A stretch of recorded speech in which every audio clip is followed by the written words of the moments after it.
Archimède, les poches creuses, allait à l'aventure en quête de quelques occasions de se remplir la panse, et surtout le gosier.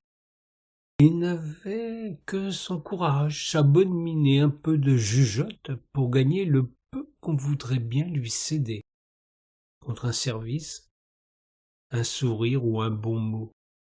Il faut avouer que notre homme avait une préférence affirmée pour les deux dernières solutions, celles qu'il ne lui exigeait aucun effort. Il avait toujours les oreilles aux aguets, prêt à se mêler d'une conversation pour mettre les rieurs de son côté, gagner la sympathie et une juste récompense. Il s'était approprié à son usage la maxime « La parole est d'argent et le silence est d'or ».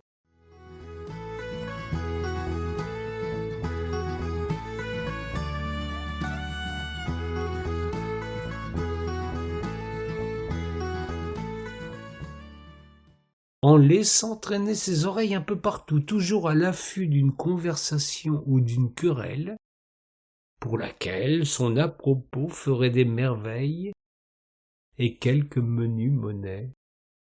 Écouter, attendre son heure et servir la réplique ou bien l'astuce dont il tirerait bénéfice était là un ouvrage largement dans ses cordes. Celle-ci se contentant d'être vocale, elle ne coûtait pas la moindre goutte de sueur.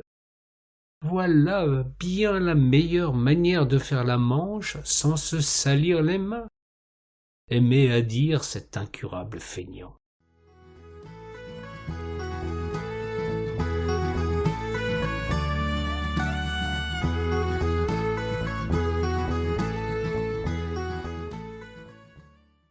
Ce matin-là, il arriva devant une auberge réputée dans la contrée pour la qualité de son marmiton, tout autant que sa pingrerie. Les chemineuses passaient le mot « Au lion d'or » n'espéraient pas obtenir gracieusement un bol de soupe.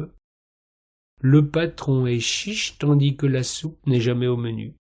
Pourtant notre vagabond pointa son nez précisément au moment où le cuisinier faisait esclandre avec des gens du pays qui venaient humer les effluves de ce qui devait être un délicieux mironton. Une petite assemblée s'était constituée devant l'entrée de l'estaminet pour jouir de ce plaisir olfactif qui ne coûte rien, alors que les prix pratiqués dans l'établissement leur interdisaient de jouir de ce merveilleux plat. L'attroupement des esthètes olfactifs obstruait l'entrée et pouvait décourager les éventuels clients argentés.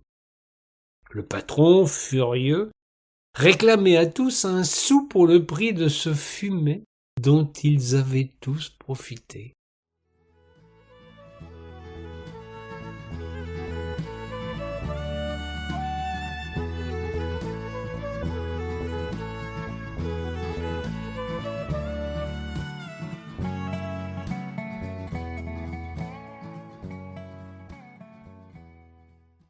Les adversaires allaient en venir aux mains.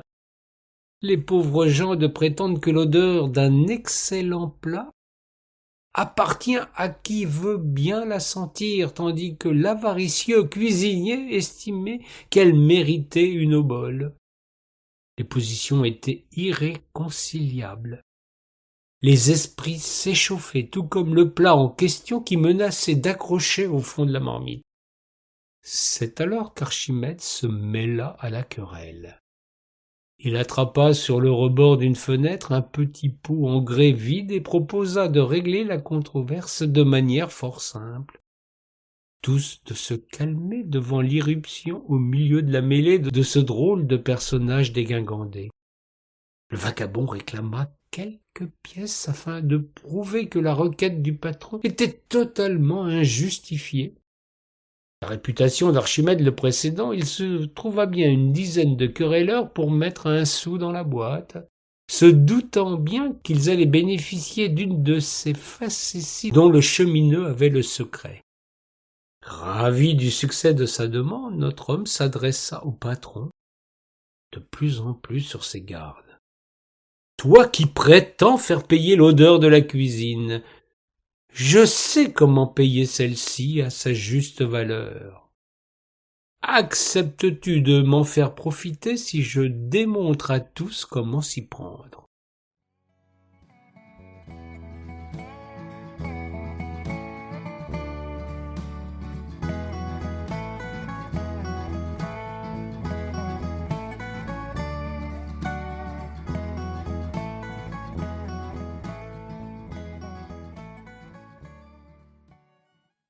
Le patron, devant la réaction des curieux, mais aussi des clients attablés qui tous étaient à l'écoute, ne pouvait plus se dérober.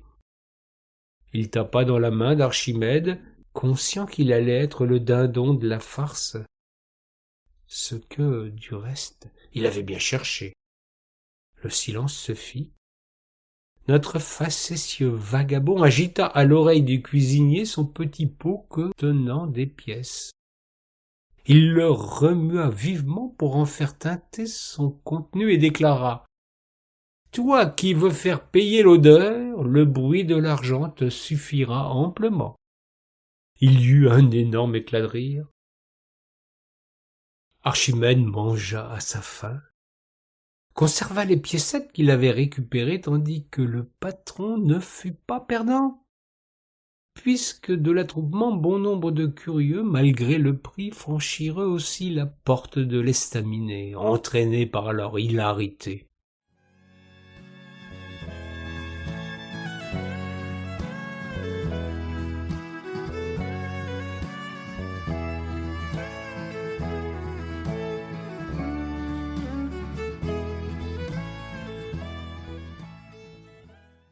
Pour honorer la fameuse réplique du vagabond, l'auberge changea bien vite de nom. L'aventure ayant fait grand bruit dans toute la région. Pour en tirer profit, l'aubergiste débaptisa son lion d'or afin qu'il fût nommé désormais au pot d'argent, tandis qu'il devint célèbre pour son fabuleux dindon au pot à la crème d'oseille. Archimède du reste eut toujours table ouverte en ce lieu pour paiement du service rendu.